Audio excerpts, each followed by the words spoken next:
महाभारत काल में लगभग 5,500 वर्ष पहले एक महान आत्मा का अवतरण हुआ जिसे हम भीमपौत्र बर्बरीक के नाम से जानते हैं।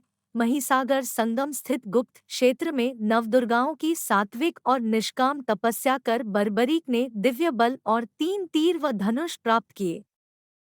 कुछ वर्ष उपरांत कुरुक्षेत्र में उपलब्ध नामक स्थान पर युद्ध के लिए कौरव और पांडवों की सेनाएं एकत्रित हुई। युद्ध का शंखनाद होने ही वाला था कि यह वृतांत बर्बरीक को ज्ञात हुआ और उन्होंने माता का आशीर्वाद ले युद्धभूमि की तरफ प्रस्थान किया। उनका इरादा था कि युद्ध में जो भी हारेगा उसकी सहायता करूंगा। भगवान श्री कृष्ण को जब यह वृतांत ज्ञात हुआ तो उन्होंने सोचा कि ऐसी स्थिति में युद्ध कभी समाप्त नहीं होने वाला। अतः उन्होंने ब्राह्मण का वेश धारण कर बर्बरीक का मार्ग रोककर उनसे पूछा कि आप कहाँ प्रस्थान कर रहे हैं।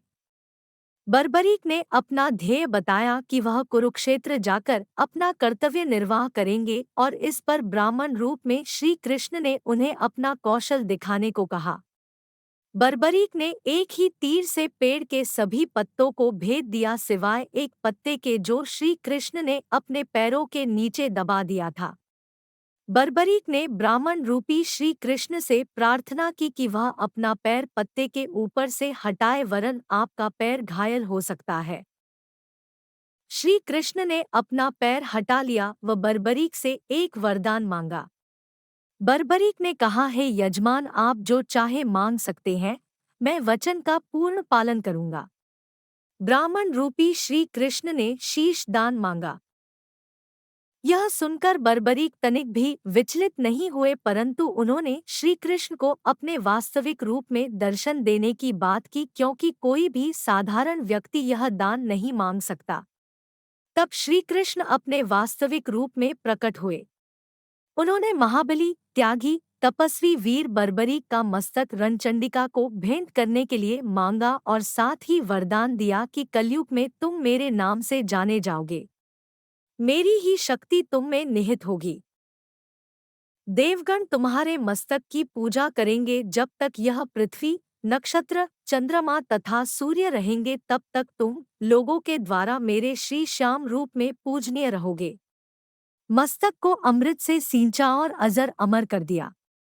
मस्तक ने संपूर्ण महाभारत का युद्ध देखा एवं युद्ध के निर्णायक भी रहे। युद्ध के बाद महाबली बर्बरीक कृष्ण से आशीर्वाद लेकर अंतर्ध्यान हो गए। बहुत समय बाद कलयुग का प्रसार बढ़ते ही भगवान श्याम के वरदान से भक्तों का उद्धार करने के लिए वह खाटू में चमत्कारी रूप से प्रकट हुए। एक गाय घर जाते समय रास्ते में एक स्थान पर खड़ी होकर चारों थनों से दूध की धाराएं बहाती थी। जब ग्वाले ने यह दृश्य देखा तो सारा वृत्तांत भक्त नरेश, खंडेला के राजा, को सुनाया।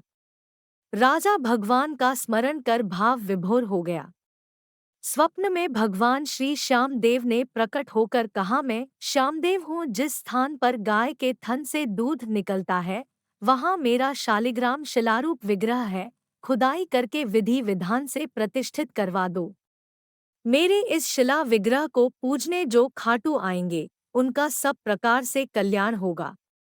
खुदाई से प्राप्त शिलारूप विग्रह को विधिवत शास्त्रों के अनुसार प्रतिष्ठित कराया गया। चौहान राजपूतों में नर्बदार कंवर हुई है जिन्होंने इस विग्रह को आतताइयों के विध्वंस से बचाने हेतु झोपड़े में रखा एवं सेवा पूजा की।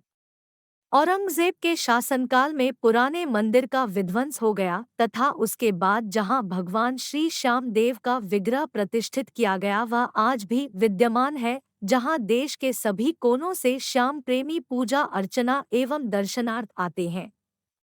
अब नर्मदा कंवर के खानदान के ही चौहान राजपूत पुजारी हैं।